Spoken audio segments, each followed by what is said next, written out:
और अब संजय भी आनंद पूर्वक प्रेम भाव से, भक्ति भाव से जो गीता का ज्ञान अर्जुन को दिया जा रहा है उसके बारे में धृतराष्ट्र को बताने लगते हैं। और यहीं से शोक विनाशिनी ब्रह्म विद्या और अपनी लाइफ को कैसे जिया जाए, अपना स्ट्रेस मैनेजमेंट कैसे किया जाए, लाइफ को मैनेज कैसे किया जाए, टाइम को मैनेज कैसे किया जाए, ये ज्ञान देने वाली गीता भगवान कृष्ण स्वयं अपने श्रीमुख से अर्जुन को बताने जा रहे हैं। भगवान का भक्त के लिए संवाद शुरू होता है कि जो सोचने योग्य नहीं है, जिन पे विचार करना ही नहीं चाहिए, तुम उन बातों पर विचार कर रहे हो। कि अर्जुन जो अनिश्चितताओं से भरा हुआ है, डाउटफुल है, स्ट्रेस में है, उसको भगवान कह रहे हैं प्रज्ञावादांश भास से। तो अर्जुन ने भी सोचा होगा कि मैंने जो अब तक बातें कही हैं शायद कृष्ण के समझ में आ गई हैं। तुम बात तो विद्वानों जैसी कर रहे हो, पर विद्वान लोग जो चीज नष्ट हो जाने वाली है, जो चली ही जाने वाली है या चली ही गई है, उन पर विचार नहीं करते हैं।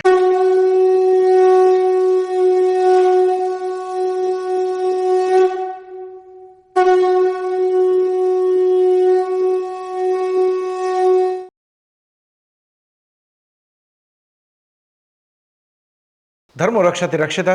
नमस्कार दोस्तों, आप सभी लोगों का बहुत बहुत स्वागत है धर्म क्षेत्र के इस प्रोग्राम में। भगवान कृष्ण की स्तुति के साथ इस एपिसोड की शुरुआत करते हैं। ओम सच्चिदानंद रूपाय विश्वोत्पत्त्यादि हेतवे तापत्रय विनाशाय श्री कृष्णाय वयं नमः। अब तक हमने गीता के दूसरे अध्याय के 10वें श्लोक तक चर्चा की। पिछले 2 श्लोकों में संजय ने धृतराष्ट्र को कुरुक्षेत्र के मैदान में दोनों सेनाओं के बीच में खड़े हुए अर्जुन की स्थिति बताई है कि अर्जुन किस तरह के मनोभावों से जूझ रहा है। अर्जुन ने शुरुआत की थी कथम भीष्म अहम संख्ये द्रोणम च मधुसूदनम, और फिर यह कहकर कि नहीं प्रपश्यामि ममापुनुद्यात्, मैं इसमें कोई यश नहीं देखता, कोई कीर्ति नहीं देखता, और इतना कहकर अर्जुन चुप हो गया। अर्जुन के अंदर का विरोधाभास दिखाई दे रहा है। अर्जुन के सामने सेना युद्ध लड़ने के लिए तत्पर खड़ी है, लेकिन अर्जुन को उस सेना में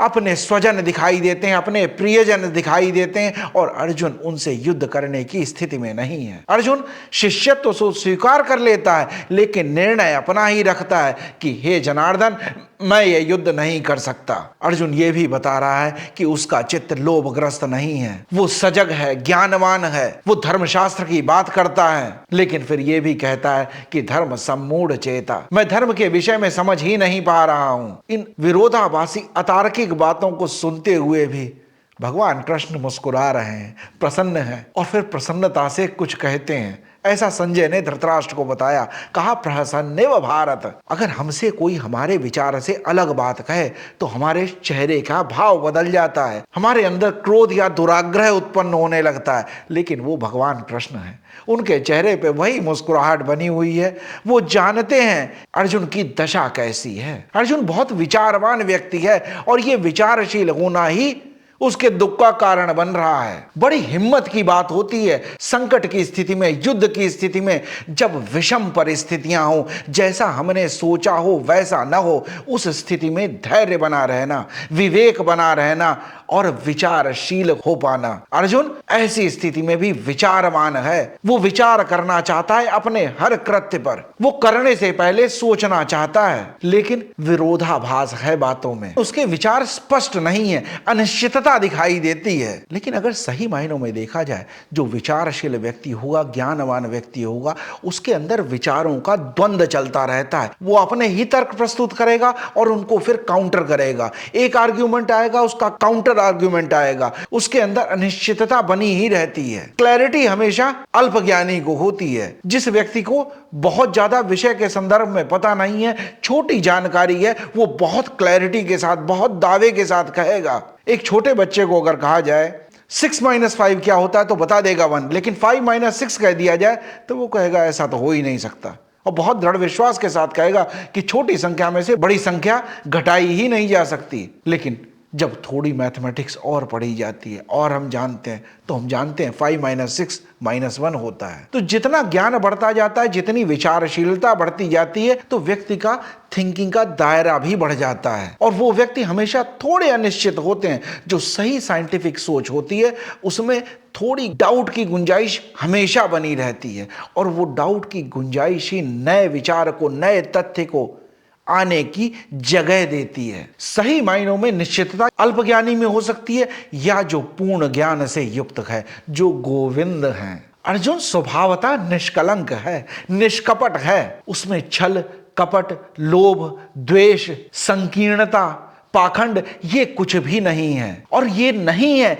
इसीलिए वो अपने अंदर उठते हुए विचारों को सही सही भगवान कृष्ण को कह पाया है। ये बहुत मुश्किल है स्वीकारना कि आई डोंट नो। अर्जुन के मन में युद्ध लड़ने का भाव नहीं है, उसने वो भी भगवान कृष्ण से छुपाया नहीं है, वो भी कह दिया है। सेनयोर उभयोर मध्य जब अर्जुन ने कहा था तभी वो हिम्मत दिखाई दे गई थी, लेकिन दोनों सेनाओं के बीच में खड़े होकर ये कह देना कि मैं ये युद्ध नहीं लड़ना चाहता हूं, ये भी बड़ी हिम्मत की बात है। एक विचारशील व्यक्ति और जिसे अपने पर विश्वास है वही ये बात कह सकता है। और अर्जुन का इतना निष्कपट भाव है इसीलिए उसके गोविंद का साथ है। महाभारत के उद्योग पर्व में एक प्रसंग आता है जहां संजय धृतराष्ट्र को बताते हैं, यतः सत्यम यतो धर्मो यतो हि राजर्वं यतः ततो भवति गोविंदो यतः कृष्णस्ततो जयः। कहते हैं जहां सत्य है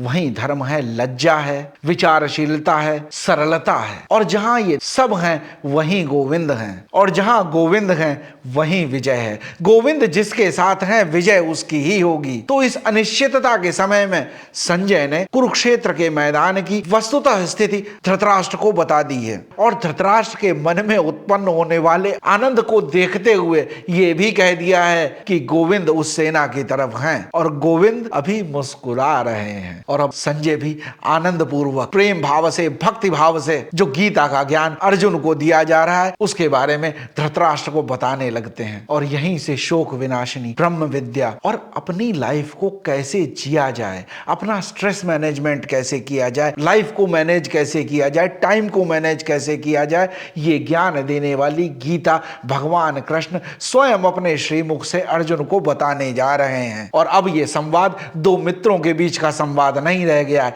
अब ये संवाद गुरु और शिष्य के बीच का है। अब यहां से भगवान का भक्त के लिए संवाद शुरू होता है। तो शुरुआत करते हैं गीता के 11वें श्लोक से। श्री भगवान उवाच अशोच्यान्नवशोचस्त्वं प्रज्ञावादांश भाषसे गतासून अगतासूंश नानुशोचन्ति पंडिताः। अर्जुन की ऐसी स्थिति में भगवान कृष्ण अर्जुन से कहते हैं कि जो सोचने योग्य नहीं है, जिन पे विचार करना ही नहीं चाहिए, तुम उन बातों पर विचार कर रहे हो, तुम्हारा विचार ही गलत डायरेक्शन में जा रहा है। और फिर भगवान कहते हैं प्रज्ञावादांश भाषसे, प्रज्ञा कहते हैं बुद्धि को, कि जो बुद्धिमान व्यक्ति हैं, विद्वान व्यक्ति हैं, तुम ऐसे बातें कर रहे हो। ये बड़ी मजेदार बात लगती है कि अर्जुन जो अनिश्चितताओं से भरा हुआ है, डाउटफुल है, स्ट्रेस में है, उसको भगवान कह रहे हैं प्रज्ञावादांश भाषसे। लेकिन इसमें थोड़ा सा व्यंग्य भी छुपा हुआ है। ये कम्युनिकेशन का एक स्टाइल है कि जब व्यक्ति अपनी बातें सब कुछ कह चुका, अगर आप उससे कह दो कि जो तुम कह रहे हो सब गलत है, तो व्यक्ति और डिप्रेशन में चला जाएगा और टूट जाएगा और बिखर जाएगा। तो उसको कहा प्रज्ञावादांश भाषसे। तो अर्जुन ने भी सोचा होगा कि मैंने जो अब तक बातें कही हैं शायद कृष्ण के समझ में आ गई हैं और कृष्ण अब मुझे कह देंगे जो तुमने सोचा है वो सही है। और अगले ही पल कहते हैं गतासूंश अगतासूंश नानुशोचन्ति पंडिता। गतासूंश कहते हैं जो चले गए हैं, जो अब नष्ट हो गए हैं, और अगतासूंश जो अब तक नहीं गए हैं, जो जीवित हैं। तो जो जीवित हैं उनके लिए कहा कि जो अब तक नहीं गए हैं, जाने तो वो भी वाले हैं, वो भी एक दिन नष्ट हो जाएंगे। जिसने भी जन्म लिया है उसका मरण निश्चित है। गतासूंश जो मर चुके हैं, जिनकी प्राणवायु चली गई है, जो अब नहीं रह गए हैं। जीवित नहीं कहा अगतासूंश जो अभी तक नहीं मरे हैं, वो भी मरने वाले हैं। तो ये स्थिति भी हमें अपने आप के लिए समझनी चाहिए। हम जीवित हैं तो हम इसको कुछ कार्य में लगाएं, कुछ अच्छे कर्म में लगाएं, कुछ अच्छे विचार को जानने की कोशिश करें, कुछ नया जानने और समझने में लगाएं, क्योंकि हर व्यक्ति जिसका जन्म हुआ है उसे एक दिन मरना ही है। अगले पल नहीं मरेगा, एक दिन बाद, 2 दिन बाद, 3 दिन बाद, 10 साल बाद, 20 साल बाद, एक दिन एक लिमिट आएगी जिस दिन उसे चला ही जाना है। और जो चला ही जाने वाला है उनके लिए चिंता का भाव रखना, उनके लिए घबराना, वो सही नहीं है। नानुशोचन्ति पंडिता, जो पंडित होते हैं, जो ज्ञानी होते हैं, जो विद्वान होते हैं, वो इन पर विचार नहीं करते हैं। भगवान कृष्ण ने अर्जुन को मूर्ख नहीं कहा, लेकिन यह भी बता दिया प्रज्ञावादांश भास से, तुम बात तो विद्वानों जैसी कर रहे हो, पर विद्वान लोग जो चीज नष्ट हो जाने वाली है, जो चली ही जाने वाली है या चली ही गई है, उन पर विचार नहीं करते हैं। नानुशोचन्ति पंडिता। कितनी बढ़िया कम्युनिकेशन की स्टाइल है कि जो व्यक्ति अब तक जो बातें कहता रहा उसको नकार नहीं दिया गया, सीधे उसको यह नहीं कर दिया कि तुम मूर्खों जैसी बात कर रहे हो,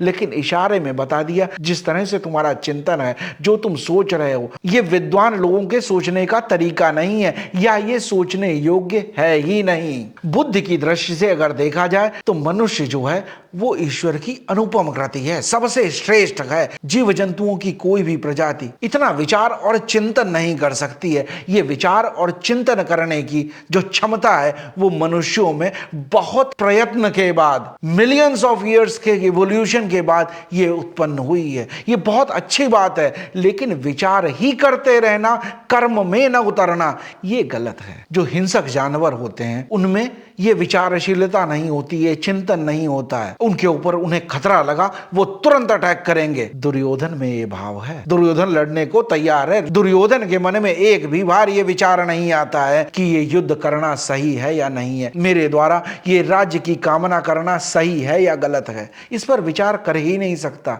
इसीलिए वो पशुवत ही है। जो बुद्धि विकसित हुई है, जो बुद्धि का विकास जिसमें हुआ है, जिसमें विवेकशीलता है, विचारशीलता है, वो व्यक्ति एक बार करने से पहले सोच लेना चाहता है, समझ लेना चाहता है। वो ये जानता है कि ये जीवन जो है यही सर्वश्रेष्ठ साधन है ईश्वर को पाने का, मोक्ष को पाने का। जो 4 चरण बताए हैं जीवन के, धर्म, अर्थ, काम और मोक्ष, इन चारों सोपान की यात्रा करना ही जीवन का लक्ष्य है। मोक्ष प्राप्ति ही अंतिम लक्ष्य है। इसकी तरफ सिर्फ एक विचारशील मनुष्य ही बढ़ सकता है। अर्जुन इस दिशा में है। स्वजनों के प्रति आसक्ति ये स्वाभाविक है।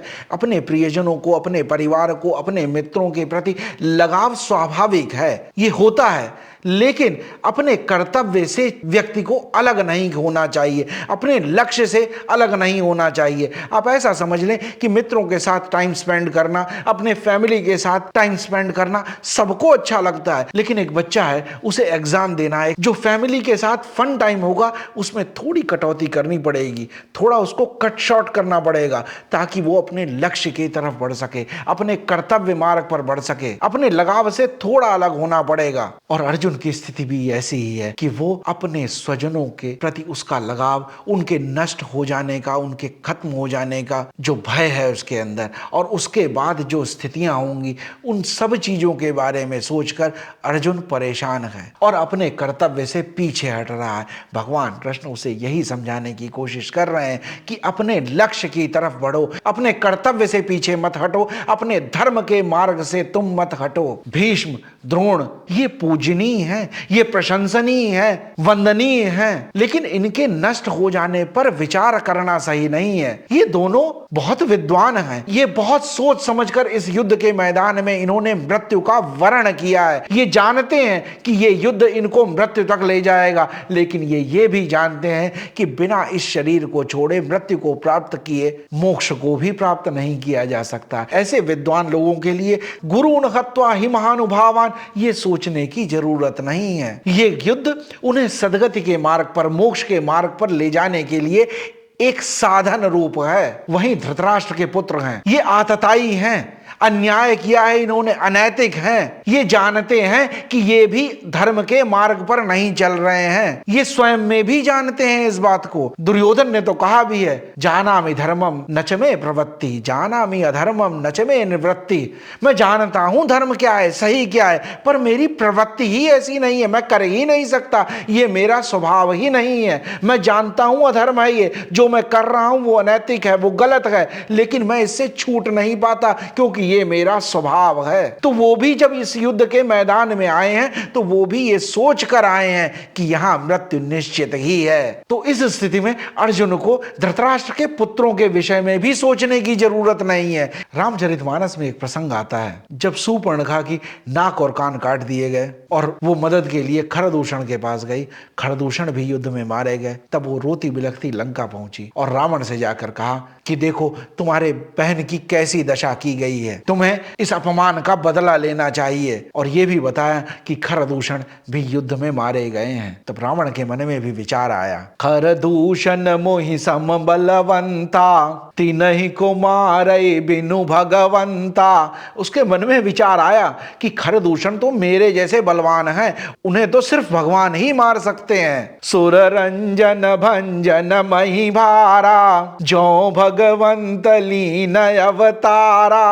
हो सकता है कि ये अधर्म बढ़ रहा है, अत्याचार बढ़ रहा है, इसका नाश करने के लिए ही शायद भगवान ने अवतार ले लिया है। वो जानता है कि भगवान ने अवतार ले लिया है, अब ये भगवान ही हैं, लेकिन फिर भी वो अपनी मनस्थिति जानता है। कहता है मेरे जो आचार विचार हैं, जो मेरा आचरण है, अब मैं शरणागत नहीं हो सकता, अब मैं सही के मार्ग पर चल ही नहीं सकता हूं। तो कहता है तो मैं जाई बैर हठि करहूं, प्रभु सर प्राण तजे भवतरहूं। तो मैं अब तपस्या तो नहीं कर सकता, मैं अब सही मार्ग पर चल नहीं सकता, मैं धर्म के मार्ग पर चल नहीं सकता, तो मैं इनके साथ दुश्मनी ही क्यों न कर लूं, इनके साथ शत्रुता ही क्यों न कर लूं, ताकि ये मुझे मार दें और मैं इस जीवन से मुक्त हूं। अंतिम यात्रा मोक्ष की है और मृत्यु इसका साधन है। इस मृत्यु का मैं वर्ण करता हूं। रावण भी मृत्यु का वर्ण कर रहा है युद्ध में जाने से पहले। धृतराष्ट्र के पुत्रों में भी, कौरवों में भी और इस सेना में जो लड़ने वाले आतताई आए हैं, जो दुष्ट व्यक्ति आए हैं, वो भी मन में कहीं न कहीं जानते हैं अपने आचरण के विषय में, और ये भी जानते हैं कि अब मैं चेंज नहीं हो सकता, अब मैं अपने आप को बदल नहीं सकता। अगर धर्म को जान भी लिया तो मैं उसके मार्ग पर चल नहीं सकता। एक बिच्छू का स्वभाव है काटना, वो छोड़ नहीं सकता चाहे उसको कितना ही सुधारने की कोशिश की जाए। इसलिए उन्होंने ये युद्ध स्वीकार किया है, ये जानते हुए भी कि ये इस युद्ध में मारे जाएंगे, पर मृत्यु ही इन्हें मोक्ष तक ले जाएगी। तो इसलिए अर्जुन का इन सब के बारे में सोचना ठीक नहीं है।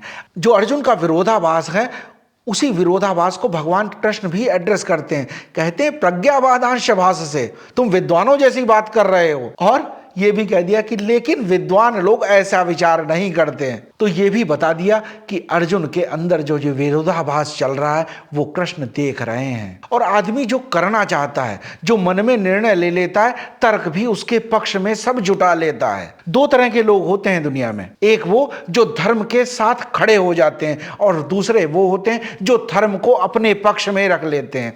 एक वो लोग होते हैं जो सत्य के साथ खड़े हो जाते हैं, एक वो लोग होते हैं जो सत्य को अपने पक्ष में ले आते हैं। एक ऐसे लोग होते हैं जो शास्त्र के पक्ष में खड़े हो जाते हैं, और एक ऐसे लोग होते हैं जो शास्त्र को अपने पक्ष में कर लेते हैं। और अर्जुन जो है वो धर्मशास्त्र की बात तो कर रहा है, लेकिन धर्म के साथ नहीं खड़ा है। और सबसे जो विचित्र बात है यहाँ पर कि वो धर्म के बारे में किसे बता रहा है, जो स्वयं धर्म है, जो स्वयं सत्य है और जो स्वयं शास्त्र है। जब धर्म सामने मूर्तवत खड़ा है, जब धर्म सामने प्रत्यक्ष खड़ा है, भगवान कृष्ण स्वयं वहां खड़े हैं, उनसे वो धर्म की बात कह रहा है, उनसे वो शास्त्र की बात कह रहा है, उनसे वो सत्य की बात कह रहा है। उनके समक्ष वो धर्म, सत्य और शास्त्र का उदाहरण दे रहा है। यह भी एक तरह का विरोधाभास ही है। इस श्लोक में ऐसा भी लगता है कि भगवान कृष्ण एक तरह से अर्जुन को मूर्ख कह रहे हो। पर मूर्ख क्या धर्म की बात कर सकता है, शास्त्र की बात कर सकता है? मूर्ख भी धर्म शास्त्र की बात कर सकता है। वो धर्म शास्त्र को अपने पक्ष में रख लेगा, वो धर्म की व्याख्या, शास्त्र की व्याख्या गलत तौर पे अपने तर्क को प्रस्तुत करने के लिए वो उसके पक्ष में उसे खड़ा कर लेगा। और व्यक्ति अपने तरीके से ही चीजों को समझता है। मैं अगर गीता पढ़ूंगा तो मैं अपनी आई से, अपनी बुद्धि से पढ़ूंगा। मैं एक इंजीनियर हूं तो मैं गीता को देखूंगा तो इंजीनियरिंग की दृष्टि से देखूंगा, उसको विज्ञान की कसौटी पर एक बार चेक करूंगा कि क्या ऐसा होता है। मैं अपनी दृष्टि नहीं बदल सकता। जब यहां श्रीमद् भगवत गीता को रखा हुआ देखेगा एक व्यक्ति, जो पेंटर होगा, वो इसमें खूबसूरती देखेगा, इस पेंटिंग की क्या दृश्य है, क्या भाव व्यक्त किए हैं। एक भक्त देखेगा तो समर्पण देखेगा अर्जुन की आंखों में। एक व्यक्ति इसमें युद्ध क्षेत्र भी देखेगा, जिसकी जैसी दृष्टि है वो वैसा भाव उत्पन्न कर लेगा। मूर्ख व्यक्ति को शास्त्र से कोई मतलब नहीं है, उसको धर्म से कोई मतलब नहीं है, वो सिर्फ शास्त्र की और धर्म की गवाही चाहता है अपने पक्ष में। अर्जुन की भी ऐसी स्थिति है। वो धर्मशास्त्र का संदर्भ तो लेता है, वो कहता तो है कि धर्मशास्त्र में कहा गया है कि स्वजनों की हत्या सही नहीं है, लोभ सही नहीं है, लालच सही नहीं है। वो सिर्फ शास्त्रों का प्रयोग करता है कि ये उसके फेवर में उसकी गलत बात को सही साबित कर दें। अर्जुन ने भी अब तक यही कोशिश की है। अर्जुन ने इतने तर्क दिए हैं अपनी बात को सही साबित करने के लिए। हम भी कई बार अपने गलत तर्क को बचाने के लिए, उसको सपोर्ट देने के लिए फैक्ट्स को तोड़ मरोड़ देते हैं, फैक्ट्स को घुमा देते हैं, हम फैक्ट्स को अपने फेवर में खड़ा कर लेते हैं। बुद्ध से किसी ने पूछा कि पाप क्या है। बुद्ध ने बड़ी सरलता के साथ कहा कि जो व्यक्ति वर्तमान में नहीं है वही पापी है, जो अपने पास्ट की स्मृतियों से छूट नहीं पा रहा है, जो उससे अटैच्ड बना हुआ है और जो अपने फ्यूचर को लेकर बहुत ही टेंस बना हुआ है, स्ट्रेस्ड आउट है, वही व्यक्ति पापी है, जो अपने वर्तमान में नहीं है। तो हम भी ये कोशिश करें कि जो वर्तमान में हमारी परिस्थिति है उस स्थिति का हम सही सही आकलन करें। कई बार पास्ट की स्मृतियां, एक्सपीरियंस अच्छी बात है, लेकिन उनसे ही अटैच हो जाना, किसी नए विचार को, नए आइडिया को आने ही न देना, ये गलत है। और फ्यूचर के बारे में इतना टेंस्ड रहना, इतना स्ट्रेस्ड रहना कि प्रेजेंट में जो हमारे पास है, जो हमारे पास रिसोर्सेज हैं, उनका सही उपयोग ही न कर पाना। अभी प्रेजेंट में जो बना हुआ है, ये जो पल बना हुआ है, ये जो क्षण बना हुआ है, जिसमें हम कुछ जान सकते हैं, समझ सकते हैं, सीख सकते हैं, कुछ अच्छा कर सकते हैं, समाज को कुछ अच्छा दे सकते हैं, उस पल से हम वंचित हो जाते हैं। इसीलिए मैं अक्सर कहता हूं, वर्तमान में जो भी आप कार्य करें, जो भी आपका कर्तव्य पालन है, जो भी आपकी ड्यूटीज हैं, उनको इतने प्रेम से, इतने सद्भाव से, इतनी श्रेष्ठता के साथ और सरलता के साथ करें तो आपके द्वारा किए हुए ये सब कर्म ही धर्म हो जाएंगे। तो इस श्लोक में भगवान कृष्ण ने अर्जुन की स्थिति को देखते हुए ये कह दिया कि तुम उन चीजों पर विचार कर रहे हो जो विचारणीय नहीं है, तुम्हारा सोचने का तरीका ही गलत है और विद्वान लोग ऐसा नहीं सोचते हैं। तो देखेंगे आगे भगवान कृष्ण अर्जुन को और क्या बताते हैं और हमारे जीवन में हम उससे क्या सीख सकते हैं, जान सकते हैं, समझ सकते हैं, जिससे हमारी लाइफ की जो प्रॉब्लम्स हैं उनको भी हम सही सॉर्ट आउट कर सकें। आज भी अगर कोई बात अच्छी लगी हो, कोई प्रसंग अच्छा लगा हो, तो जरूर अपने मित्रों के साथ, अपने शुभचिंतकों के साथ, अपने परिवारजनों के साथ जरूर इस वीडियो को शेयर करें, वीडियो को लाइक भी करें, चैनल को सब्सक्राइब भी करें और बेल नोटिफिकेशन आइकन प्रेस कर दें, ताकि जब मैं हर शुक्रवार को एक नया वीडियो अपलोड करूं तो आप तक इसकी सूचना पहुंच जाए। आप अपने कमेंट्स भी जरूर दें। आपके कमेंट्स हमारी इस गीता को सीखने समझने की यात्रा में बहुत सहयोगी होंगे। ईश्वर की कृपा हम सब पर यूं ही बनी रहे और हम अपने जीवन में अपने वर्तमान का सदुपयोग कर सकें, ताकि हम फ्यूचर में जाकर अपने पास्ट पर रिग्रेट न करें। मिलते हैं फिर अगले एपिसोड में। जय श्री राम। धर्मो रक्षति रक्षितः।